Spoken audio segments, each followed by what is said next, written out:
Welcome to the Business Leadership Series, where we engage with leaders who are making an impact on their worlds and who want to share their knowledge and experience for your personal and professional growth.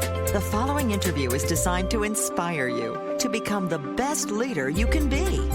Your host, Derek Champagne, is the founder and CEO of The Artist Evolution, a full-service agency building successful brands, marketing tools, and campaigns, and also the author of the best-selling book, Don't Buy a Duck. And now, let's begin today's Leadership Series interview. Welcome to the Business Leadership Series, where our goal is to inspire you to become the best leader that you can be. Our guest today, David Lane, CEO of ShoeWin. It's the largest available ticket reservation marketplace, and he'll talk more about that. It's a great concept. David, thanks for being our guest today. Good to be here, Derek. I had the opportunity to see you at the Players Impact event in Nashville when you were presenting your product, and I was impressed with what you guys are doing and great numbers, and just thought I really want to talk to you and have our listeners learn more from you as well. If you don't mind, tell us a little bit about your entrepreneurial journey. Tell us just a little bit about you, who you are, what you're about, and we'd love to get to know you better. Sure. So I've been a serial entrepreneur my whole career. I look for unique opportunities in saturated spaces, highly competitive spaces, or bringing new products or services to market within organizations that are trying to diversify what they're doing currently or have a very strong legacy in a specific industry, and they are ready to take on with managed risk, a new offering. And so those are really the opportunities that get me excited and that I have been involved with my entire career. First company that I thought I was going to have enormous success with is I had created a technology to put televisions inside of subway and rail systems across mass transit and subway systems here in the U.S., inventor of several patents for that technology. And that moment for me was really about finding great audiences captive for periods of time where they were looking for content to be delivered that didn't exist. And so, from that type of organization to in-venue media and entertainment to commercial broadband and communication services, I have really crossed my career even to today in the sports and ticketing business, have found success across multiple industries. And so the challenges and the path to get here, as I'm sure your audience knows, is both highs and lows. The sky is always falling, and I try to encourage my teams at every moment that I can assure you the sun will rise tomorrow. We will have another chance to get it right. Well, and I appreciate the way you summed that up, because I could tell that, the way you did that in 2 minutes was 2 decades of learning, right? Very much so. Very much. So I love that. So I'll share a few highlights. You're a VP of Telnet, Mid-Atlantic region, then TSI Broadband. You're CEO for that, CEO of the Rail Network, VP for Digital Media North America, CBS Outdoor, VP Business Development, TouchTunes, Tangerine Senior VP, VP of FanDuel, advisor to CEO for TapTech. You've got a great resume. Let's roll right into, though, the product that I got to see you introduce, which was very impressive. Let's talk about ShoeWin, how that idea came about, and then give us an idea about the scope and growth of the company. Sure. So if you are a sports fan, you at some point in your life have had the moment where your team has made the biggest game. And that is a playoff championship game where you either had expected them to be there or suddenly they are there and you need to be at that game. So ShoeWin was created to give every fan of every team the ability to reserve a ticket to any postseason game they want. And if their team makes that game, they get the tickets. It's that simple. We look at the marketplace today, and I'm a sports fan. I'm a diehard Washington Capitals fan and have been grew up in Maryland, Washington Redskins, Washington Wizards, and Yankees on baseball. And there are moments in all of our lives where your team has finally proven themselves and made that game. And I have been sitting on the outside watching as people experience a once-in-a-lifetime moment.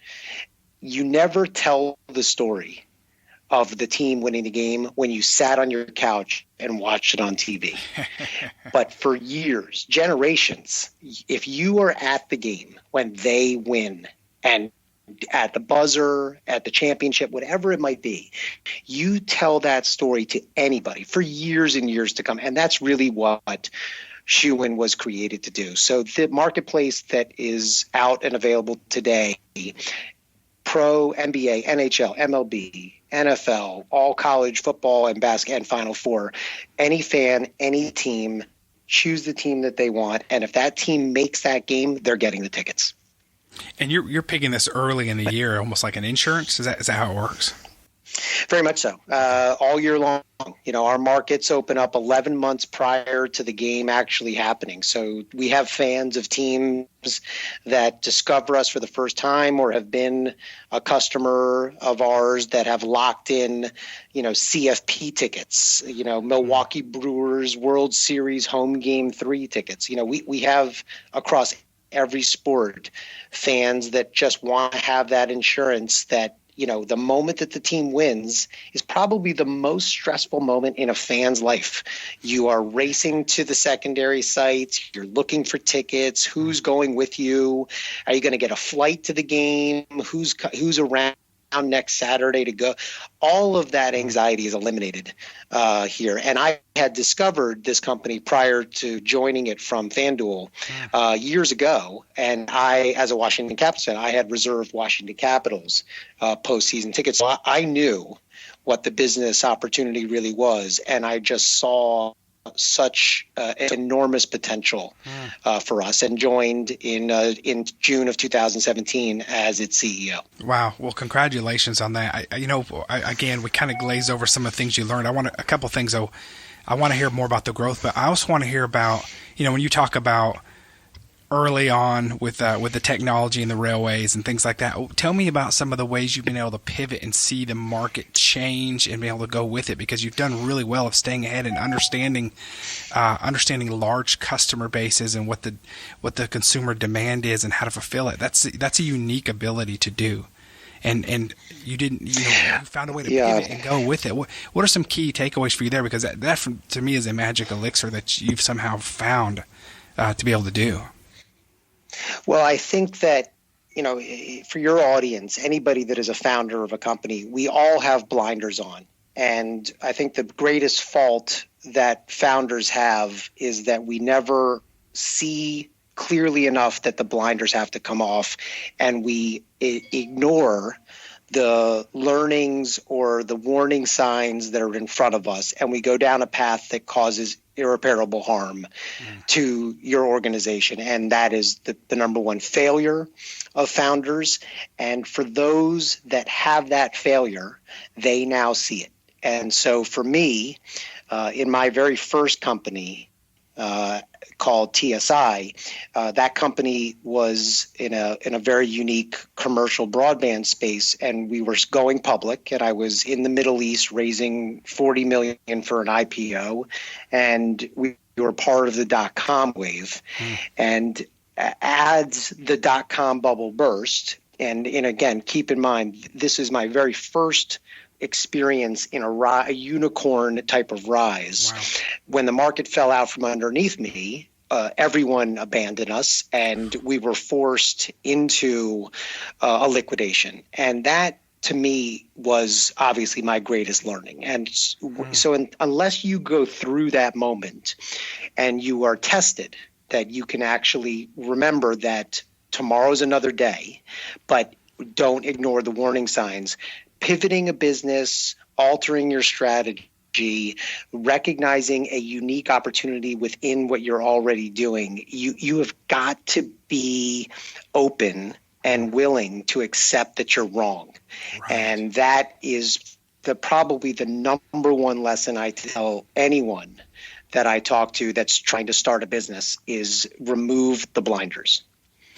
The probably the best advice I agree that I've ever heard. I've had 9 companies and I've failed at 4 of them, or learned from 4 of them, and I could see where I made mistakes. A lot of times it happened with me of not bringing the right kind of help around me or not being willing.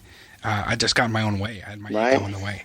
You said something really profound. You said, that was my biggest lesson, and what you shared sounds like a disaster. And I'm sure the day of and during that time, it was a big moment in time for you. Looking back, you say that was my biggest lesson. But how do you get the right people around you, or how do you know? Because we don't know, we don't know. So to put our ego at the door, that's one thing. But how do you get the right people around you? What are things you've done so that you can have people point out ways to pivot and adjust? Yeah, well, I look for leadership and management that have had experiences with smaller entities or divisions within large organizations, individuals that have managed through crisis, individuals that have managed through adversity. I really do appreciate the person that has tried and failed. I think that skill set is impossible to teach. It is an emotional feeling that you must go through so you understand the gravity of what happens if you are wrong, and it shows that you can pull yourself out of it, because it is going to happen.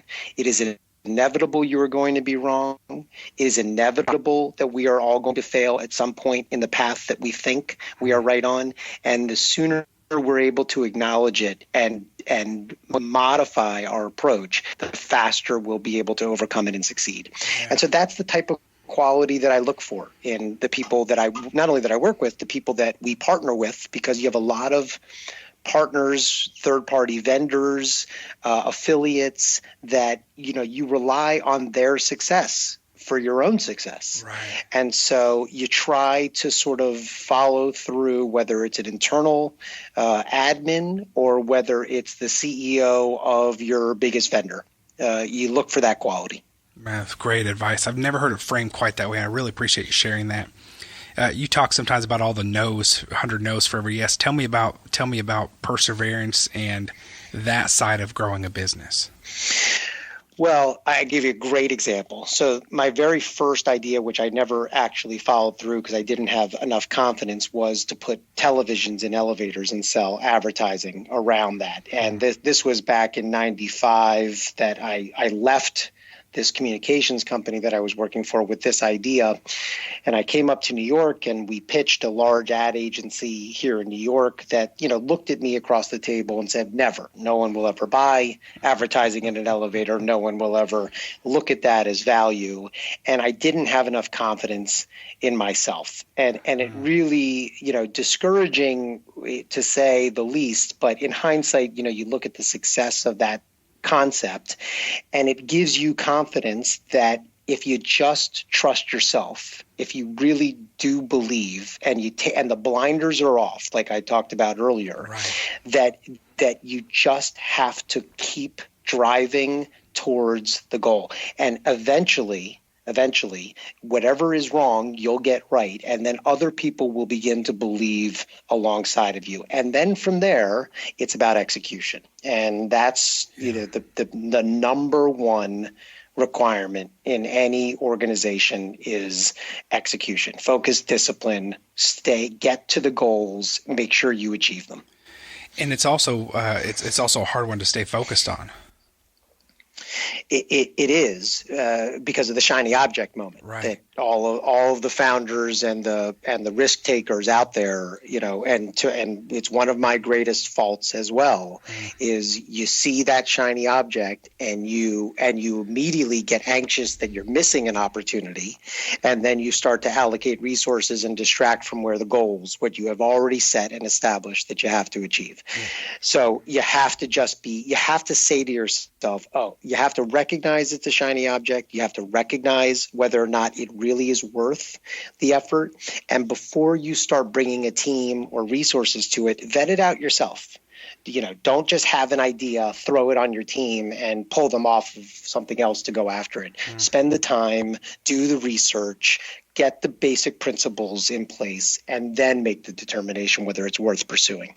Yeah, that's great advice. I share often. I've had the opportunity to audit and review over 2,500 brands now with our marketing company, and commonly one of the 5 crisis points we find is on that execution side, when something didn't work or when it wasn't done consistently or the shiny objects came through. And when the leader has shiny object syndrome, it makes it really tough for the team to be consistent with execution and follow when there's being new ideas thrown. And I found these with mid-sized and small entrepreneurial type companies that can happen easily too. It's easy to pivot, but it's also easy to get distracted. No question. Listen, you can ask my team. I am absolutely, and I bring shiny objects to us all the time. Don't misinterpret my comments that I am above it. It is part of our nature. We love to think that we're seeing what's next. It really also is important that you just have to remember you've set the goals, get to where you're supposed to be before you start to pivot. That's great advice, and you're aware of it, and that's important. And that self-awareness is really critical. You talk about staying the course when the time is right. The concept comes to fruition. You talked about that a little bit earlier. And I know that someone, I've interviewed companies where it took them 20 years to get something off the ground. They just believed in it so strongly they kept going, and where others might have said that's not smart, move on to something else. When have you found is the right time to stay the course because you believe in it, and when's the time to move on to a different direction? I think the numbers always tell the story. In every investor meeting or conference that I'm at or leadership team meeting that I'm in, we all may have a view or an opinion, but if the numbers don't back it up, it is not real. And so I very much rely on the financials.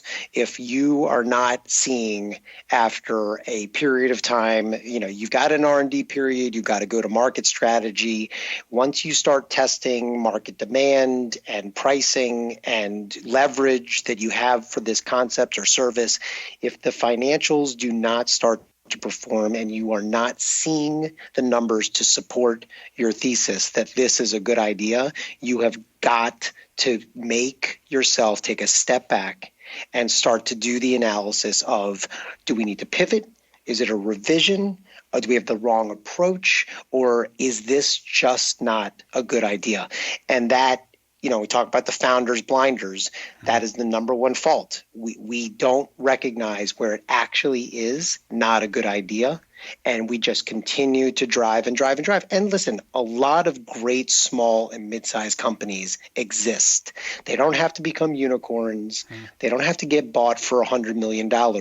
They can pay the bills, and small businesses across this country, which make this country great, were built on an idea that just happens to get to a certain level, and that's where it's going to stay. And that makes the founders happy.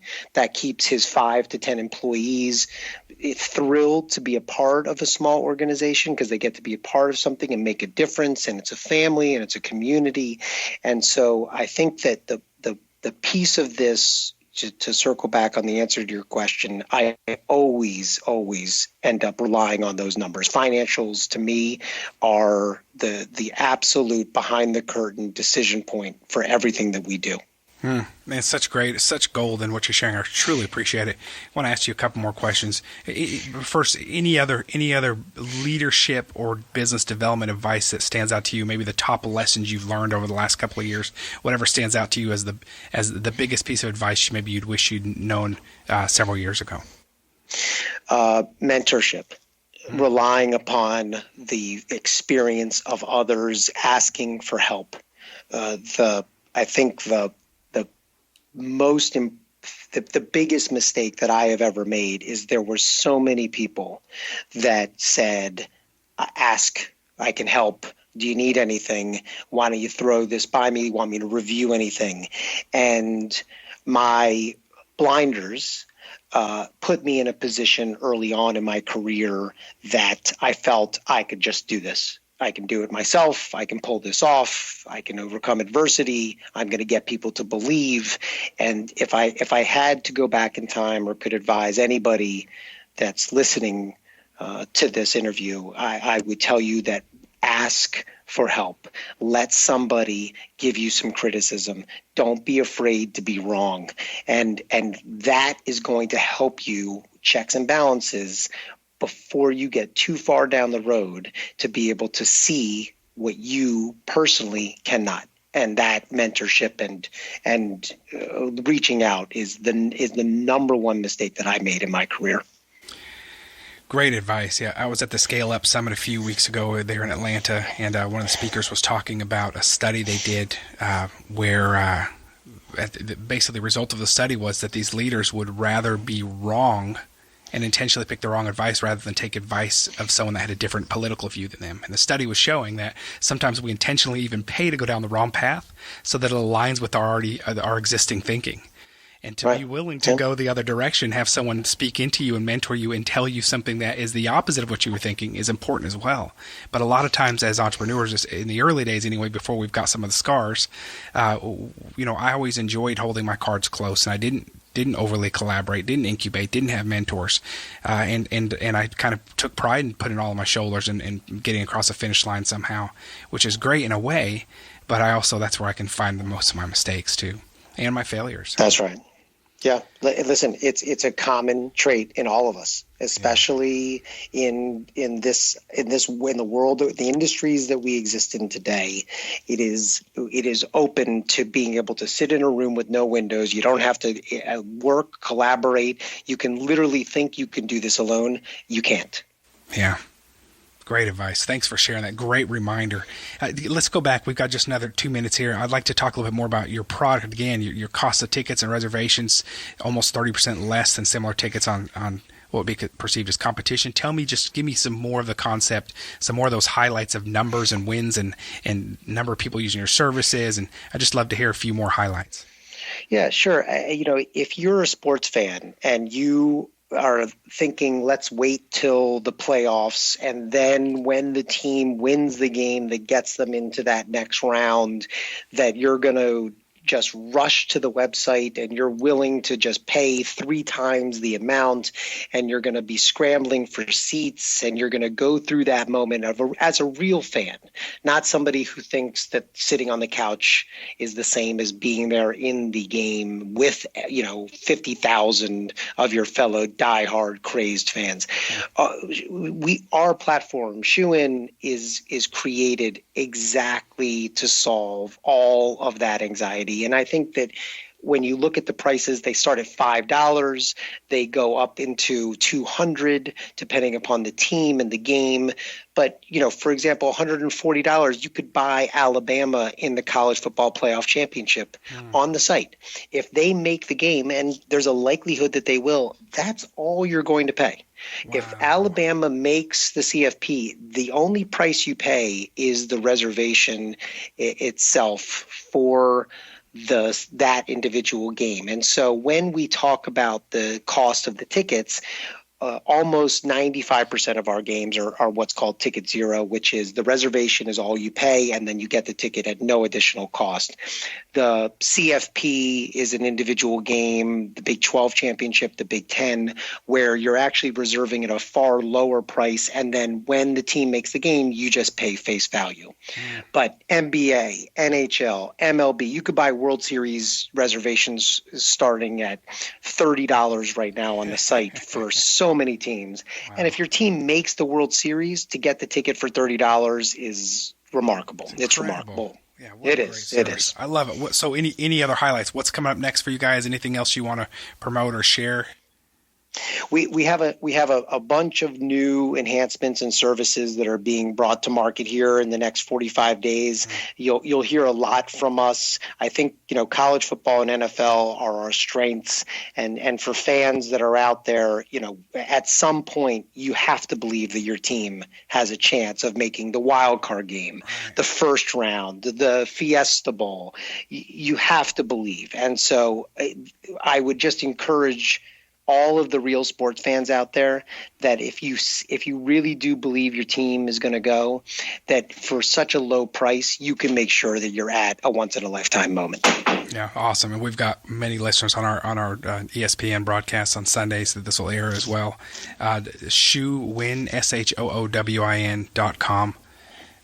Any social media plugs you want to share as well, David? At ShoeWin across all Instagram, Twitter, Facebook. You can follow us there. I think, the website, going to ShoeWin.com, all of the games are available all year long. You'll be able to buy 11 months ahead, and you'll know for the entire year. You don't even have to worry. You're real fans. We're going to the game. Man, great service, great concept. David Lane, CEO of ShoeWin, entrepreneur, sharing his success tips today. ShoeWin.com or at ShoeWin. David, thanks again for being our guest, and I look forward to seeing the next great things that you guys are rolling out. Sounds good. Thanks, Derek. Talk to you soon. You've been listening to the Business Leadership Series, where we engage with leaders who are making an impact on their worlds and who want to share their knowledge and experience for your personal and professional growth. This interview was designed to inspire you to become the best leader you can be.